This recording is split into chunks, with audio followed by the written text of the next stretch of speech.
نو مطلب دا ده چې قاضیان دي مګه منصوبین دي اسلامي نظام دا د دې حدودو په باره کې داسې لاابالي او بې پروا نه وي، په ټوکه باندې محمول نه کړي.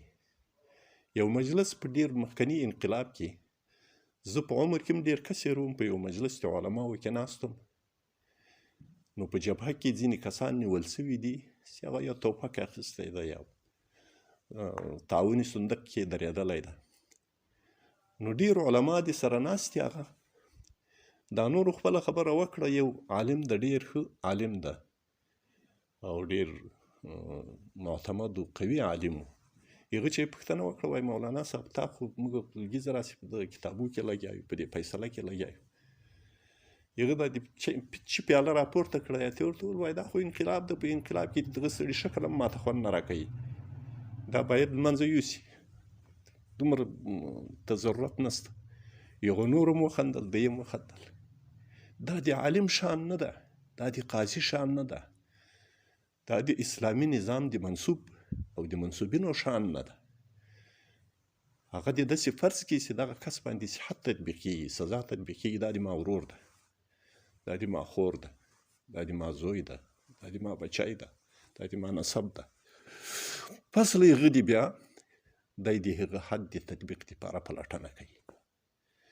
نو د ما مقصد دا ده چې ځینې ساده لوحه انسانان داسې ګمان کوي چې دا حدودو سزاګانې و جزاګانې دا د اسلام شعار ده، العیاذ بالله، یا دا د اسلامي نظام هدف ده، العیاذ بالله، یا د اسلامي نظام خصوصیت ده، العیاذ بالله. داسې نه ده.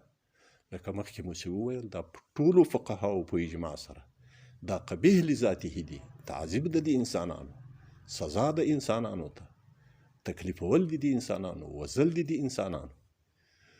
خو حسن لمصلحتین ده، د مصلحت په وجه باندې حسن ده چې هغه مصلحت عامه ده. د دې دپاره چې هغه انسان داسې سرطاني سوی ده چې نه د امر بالمعروف امر ورته فایده ورکوي، نه یې نهي ورته فایده ورکوي، نه د ناصح نصیحت ورته فایده ورکوي، نه د داعي دعوت ورته فایده ورکوي، نه له خلقو شرمیږي، نه له ولسه شرمیږي، نه له مخلوقه شرمیږي. او په داسې حد باندې دی زنا کوي چې شاهدان دې ته په دې باندې موافقه کېږي، په دې کامیابه کېږي چې دوی لکه سلایي رجلومه داسې سره وویني.